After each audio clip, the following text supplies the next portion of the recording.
சரித்திர புகழ் மிகுந்த நம்முடைய பாரத பிரதமருடைய வாயிலிருந்து 3 முறை உங்களுடைய ஊரினுடைய பெயர் வந்திருக்கிறது. அப்படிப்பட்ட அற்புதமான ஒரு ஊர்ல உத்தரமேரூர் கல்வெட்டு இன்று இந்தியா முழுவதும் உன்னிப்பாக கவனிக்கக்கூடிய ஒரு விஷயமாக அமைந்திருக்கிறது. 10ஆம் நூற்றாண்டுல குலோத்துங்க சோழன் காலத்துல உங்களுடைய ஊர் வைகுண்ட பெருமாள் வரதராஜ பெருமாள் கோவில்ல வைக்கப்பட்ட அந்த கல்வெட்டு எப்படி தேர்தல் நடத்தப்பட வேண்டும், தேர்தலிலே போட்டியிடுவதற்கு தகுதி என்ன, தேர்தலிலே போட்டியிட்டால் எத்தனை நாட்கள் அந்த பதவியில இருக்கலாம், அதன் பின்பு அவர்கள் தவறு செய்தால் எப்படி நீக்கப்பட வேண்டும், அனைத்தையும் அற்புதமாக மன்னராட்சி முறையிலிருந்து மக்களாட்சி முறைக்கு நாம் மாறிய பொழுது இந்த கல்வெட்டு சான்றாக நின்று கொண்டிருக்குதுங்க ஐயா. இன்னைக்கு தமிழ்நாட்டில் இருக்கக்கூடிய அரசியல்வாதிகள் எல்லாத்தையும் கூட்டிட்டு வந்து உங்க ஊர் கல்வெட்டை படிக்க வைக்கணும். பதவியில ஒரே ஒரு முறை மட்டும்தான் இருக்கணுமா, 360 நாட்கள் மட்டும்தான் பதவியில இருக்க முடியும். அதான் அந்த கல்வெட்டு சொல்லுங்க ஐயா. வாரியம் என்கின்ற 5 வாரியத்தை அப்பவே அமைச்சிருக்கிறாங்க பாருங்க. வாரியத்திலே உறுப்பினராக இருந்தால் 3 ஆண்டுகள் கழித்துதான் தேர்தல் அளிக்கும். வாரியத்தில் யாராச்சும் உங்களுடைய குடும்ப உறுப்பினர்கள் 5 வாரியத்திலே இந்த பகுதியிலே சேவை செய்து கொண்டிருந்தால் குடும்ப உறுப்பினர்கள் இருந்தாலும் கூட நீங்க தேர்தல் நிற்க கூடாது. நீங்க தேர்தல் நின்று ஜெயிச்சா உங்க குடும்ப உறுப்பினர்கள் வாரியத்தில் இருக்கக்கூடாது. அப்படி பார்த்தா திமுக கட்சியா இருக்காதுன்னு அவர்கள் சரியாக வேலை செய்யல அப்படின்னா எப்படி நீக்கிறத சொல்லியிருக்காங்க. 35 வகையான குற்றங்கள் செய்தால் தேர்தலில் நிற்பதற்கு தகுதி இல்லை அவங்களுக்கு. நம்முடைய பாரத பிரதமர் அவர்கள் தன்னுடைய மனதின் குரல் நிகழ்ச்சியில ஜனவரி 2023 உத்தரமேரூருடைய கல்வெட்டை பத்தி பேசினாங்க ஐயா. புதிய பாராளுமன்றத்தினுடைய திறப்பு விழாவில் இந்த கல்வெட்டினுடைய மகத்துவத்தை பத்தி பேசினாங்க. இன்றைக்கு உங்களுடைய கல்வெட்டினுடைய ஒரு காப்பி, இதனுடைய நகல், ஒரு நகல் பாராளுமன்றத்துல ஒரு நகலை கொண்டு போய் உத்தரமேரூர் கல்வெட்டை அங்க வச்சிருக்கிறாங்க. தமிழகத்துல உத்தரமேரூர் பேரூராட்சி தான் மிகப்பெரிய பேரூராட்சி. 73 கிராம ஊராட்சிகள் இருக்கக்கூடிய ஒரு பேரூராட்சியாக. அது மட்டும் இல்லைங்கய்யா, இன்னைக்கு உத்தரமேரூர் எவ்வளவு பெரிய சரித்திரத்தில் இருக்கக்கூடிய ஊருக்கு ஒரு அரசு ஆரம்ப சுகாதார நிலையமே பிரச்சனையில் இருக்கு. இந்த ஏரி பல்லவர் காலத்தில் கட்டப்பட்ட ஒரு ஏரி. கிட்டத்தட்ட 4000 ஏக்கர் பரப்பளவு, 5500 ஏக்கருக்கு மேற்பட்ட விவசாய நிலங்களுக்கு தண்ணி வருதுங்கய்யா. 2022 உத்தரமேரூருடைய அரசு பெண்கள் மேல்நிலை பள்ளியினுடைய மேற்கூரை இடிஞ்சு விழுந்துச்சு. நல்ல வேளை குழந்தைங்களுடைய தலையில விழுகலீங்க, அது ஒரு நல்ல விஷயம். இதுதான் திராவிட மாடல் ஒரு பேர் வச்சு சுத்திட்டு இருக்கிறான். இதெல்லாம் மாறணும். சென்னையில் இருக்கக்கூடிய யாரோ ஒரு துணை மேயர் சம்பந்தம் இல்லாத மகேஷ் பாபு இன்னைக்கு உங்க உத்தரமேரூர் பக்கத்தில் இருக்கக்கூடிய பாலேஸ்வரம் கிராமத்துல ஒரு குவாரி அமைக்கிறோம்னு இருக்கிறார்.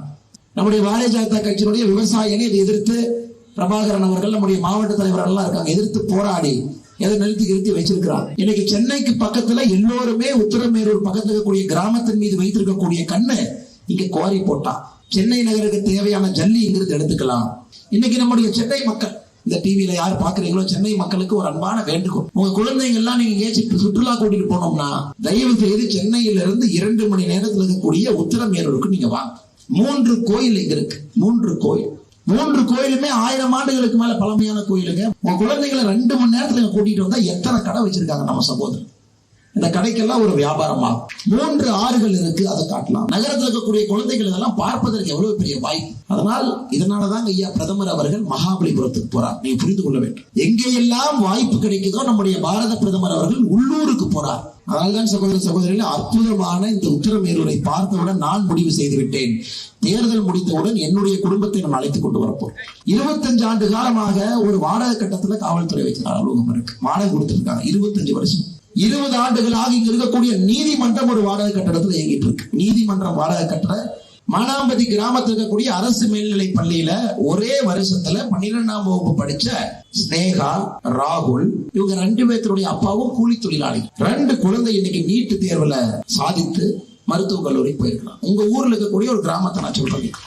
ரத்தினவல்லி பிரதம மந்திரியின் இலவச எரிவாயு திட்டத்தில் பயன்பெற்ற சகோதரி ரத்தினவல்லி, தூய்மை இந்தியா திட்டத்தில் இலவச கழிவறை பெற்ற சகோதரி ஆரியமாலா, செல்வி சௌமல்யா, பிரதமரின் வேலை வாய்ப்பு உருவாக்கும் திட்டத்தில் பயன்பெற்ற சகோதரி சரஸ்வதி, பாரத பிரதமர் இலவச குடிநீர் இணைப்பு திட்டம் பெற்ற பயனாளி சகோதரி சத்யா, பாரத பிரதமர் 100 நாள் வேலை வாய்ப்பு பெற்ற திட்ட பயனாளி சகோதரி பூஜா, மருத்துவ காப்பீடு திட்டம் பெற்ற பயனாளி லோகநாதன், பிரதம மந்திரி தூய்மை இந்தியா திட்டம் கழிவறை பெற்ற பயனாளி, பாரத பிரதமரின் வீடு கட்டும் திட்டத்தில் வீடு பெற்ற பாலாஜி, திரு சிவா, பிரதமரின் இலவச கழிவறை திட்டம் பெற்ற பயனாளி சிவா, மரகதம் முத்ரா கடன் திட்டம் பெற்ற பயனாளி கன்னியப்பன், பாரத பிரதமர் இலவச உணவு தானியம் பெற்ற திட்ட பயனாளி.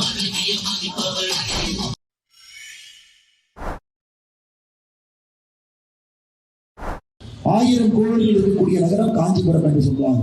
ஒரு தர்மத்தை பின்பற்றக்கூடிய மக்களும் வசிக்கக்கூடிய ஒரு ஊர் காஞ்சிபுரம். ஐயா காளிதாசர் அவர்களே சொல்லி இருக்கின்றார்கள், நகரங்களிலே சிறந்த நகரம் காஞ்சிபுரம் என்று சொல்கின்றார்கள். காஞ்சிபுரம் தொண்டை மண்டலத்தினுடைய தலைநகரமாக தொடர்ந்து இருந்து கொண்ட வந்த ஒரு ஊர்.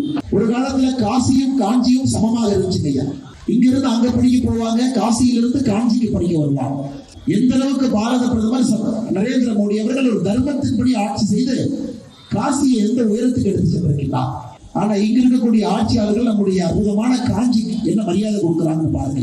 பிரதமர் அவர்கள் சமீபத்தில் G20 மாநாடு நடந்த பொழுது ஜப்பான் நாட்டினுடைய பிரதமருக்கு இங்கே நெய்யப்பட்ட ஒரு அற்புதமான பட்டுப்பட்டு எடுத்து கொடுத்தார். ஒரு நாளைக்கு பட்டு தொழில் மட்டுமே நடக்கக்கூடிய வியாபாரம் காஞ்சிபுரத்திலேயா 7 கோடி ரூபாய், தோராயமாக 7 கோடி ரூபாய். அந்த அளவுக்கு மிகப்பெரிய ஒரு பொட்டன்ஷியல் இருக்கக்கூடிய நகரம். மறுபடியும் இதை எடுத்து செல்ல வேண்டிய கட்டாயம் நமக்கு இருக்கு ஐயா. வளர்ச்சி பாதை போன ஆண்டு நிதிநிலை பட்ஜெட்ல 2023 ஏப்ரல் மாசத்துல அண்ணன் சேகர் பாபு அவங்க சொன்னாங்க, காஞ்சிபுரத்தினுடைய 2 கோவில், காஞ்சிபுரத்தினுடைய வரதராஜ பெருமாள் கோவிலுக்கு 25 கோடி ரூபாய் மதிப்பில் திருப்பணி நடக்கும் என்று சொன்னார்கள். காஞ்சிபுரத்தினுடைய சிறப்பனஞ்சேரி விமீஸ்வரர் கோவிலுக்கு 7 கோடி ரூபாய் மதிப்பில் திருப்பணி நடக்கும். இன்னைக்கு சொல்லி 1 வருஷம் ஆக போதும் ஐயா. அதற்கான ஒரு செங்கலை கூட எடுத்து வைக்கவில்லை. திமுக எல்லாம் இருக்காங்கல்ல, இவங்கெல்லாம் வாரிசு போட்டாங்க. மோடியினுடைய கால் நெகத்தில் இருக்கக்கூடிய அழுக்குக்கு எழிலரசர் சமம். இதே அண்ணாதுரை அவர்கள் இந்த ஊர்ல காஞ்சிபுரத்துல 1962 அண்ணாதுரை அவர்கள் பிரச்சாரம் பண்றாங்க. காஞ்சிபுரம் மண்ணில் சொல்றார், ஓட்டுக்கு பணம் கொடுத்தால் அந்த பணத்தை தொடுவதற்கு கை கூச வேண்டும், அந்த பணத்தை பார்ப்பதற்கு கண் கூச வேண்டும், அதை தொடும் பொழுது இதயத்திலே இதுவரை இருந்த நியாய உணர்ச்சிகள் எல்லாம் பொங்கி வலிய வேண்டும். இன்னைக்கு பணம் கொடுக்கலாம் திமுக காரனே திமுக ஓட்டு போட மாட்டாங்க. திருமதி சகோதரி சரோஜினி அவர்கள் 100 நாள் வேலைவாய்ப்பு திட்டத்தின் பயனாளி. திருமதி பவானி அவர்கள் பாரத பிரதமர் இலவச குடிநீர் திட்டத்தில் பயன்பெற்ற பயனாளி. திரு அலமேலு அவர்கள் முத்ரா கடன் திட்டத்தின் பயனாளி. திருமதி புவனேஸ்வரி அவர்கள் பாரத பிரதமர் வீடு கட்டும் திட்டத்தின் பயனாளி. திருமதி அமுதா அவர்கள் பாரத பிரதமர் இலவச உணவு திட்டத்தின் பயனாளி. திருமதி சுபவாணி அவர்கள் மருத்துவ காப்பீடு திட்டத்தின் பயனாளி. திருமதி கலாவதி அவர்கள் தூய்மை பாரத இந்தியா திட்டத்தில் இலவச கழிவறை திட்டத்தின் பயனாளி. ஜெயந்தி கோபி அவர்கள் முத்ரா கடன் திட்டத்தின் பயனாளி. திருமதி காயத்ரி யோகியன் அவர்கள் விவசாய நிதியின் பயனாளி. திருமதி வேதவல்லி அவர்கள் இலவச எரிவாயு திட்டத்தின் பயனாளி.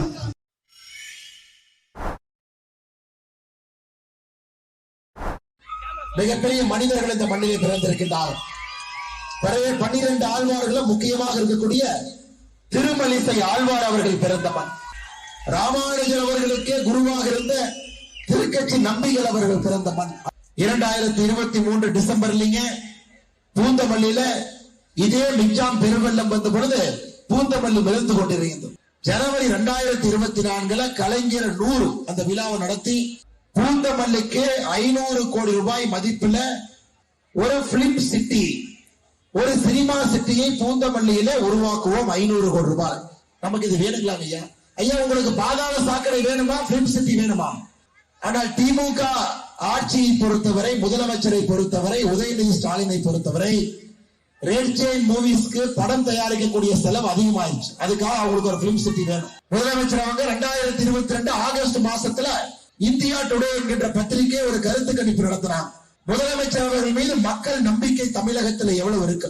2022 ஆகஸ்ட் மாசத்துல முதலமைச்சர் திரு மு.க. ஸ்டாலின் அவர்கள் மீது 61% மக்கள் மதிப்பு வைத்திருந்தார்.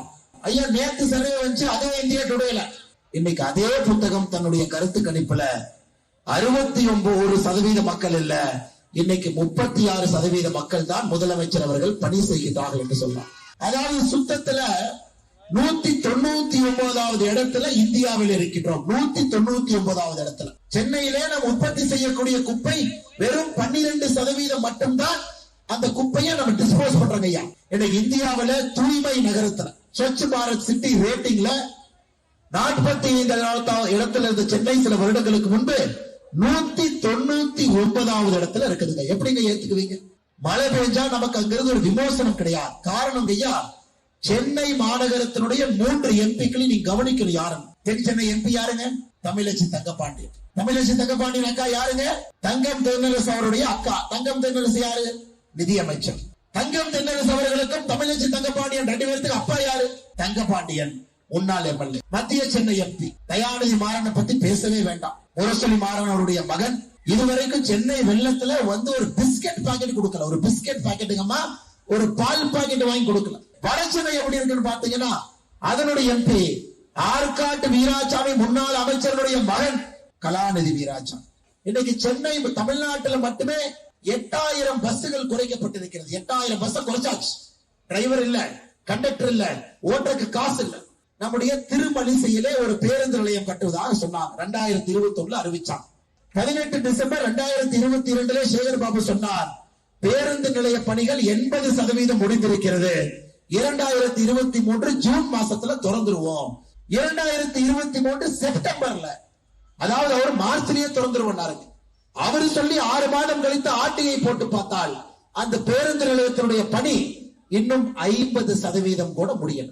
ஐயா மோடி ஐயாவுடைய சாதனை என்னன்னா, வேகமாக ஒரு திட்டத்தை செயல்படுத்துவதாங்க ஐயா நம்ம சாதனை. ஐயா இந்த ஒரு மாவட்டத்துல மட்டுமே உங்களுடைய தொகுதி உட்பட 71,532 குடும்பங்களுக்கு மோடி வீடு கொடுத்திருக்கின்றோம்.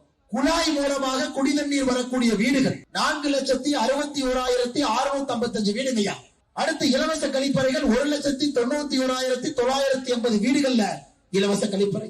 1,13,124 பேருக்கு 300 ரூபாய் மானியத்தோடு கேஸ் அடுப்பு. பிரதமருடைய மருத்துவ காப்பீடு திட்டம் 5 லட்சம் ரூபாய் இன்சூரன்ஸ். இந்த ஒரு மாவட்டத்தில் மட்டுமே பயன்படுத்தியவர்கள் 14,621 பேருக்கு ஐயா.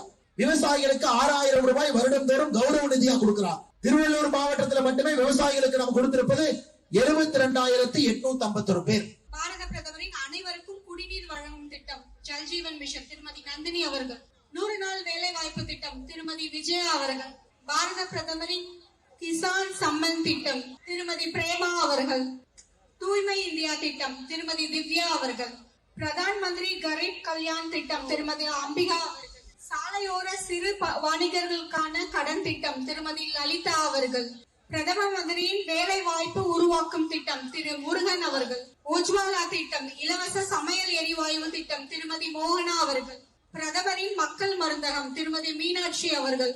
மாத்ரு வந்தனா யோஜனா திட்டம் கர்ப்பிணி பெண்களுக்கான நலத்திட்டம் திருமதி அபிநயா அவர்கள். செல்வ மகள் திட்டம் திரு ரங்கநாதன் அவர்கள். பிரதம மந்திரியின் வீடு கட்டும் திட்டம் திரு பாரதி ராஜா அவர்கள்.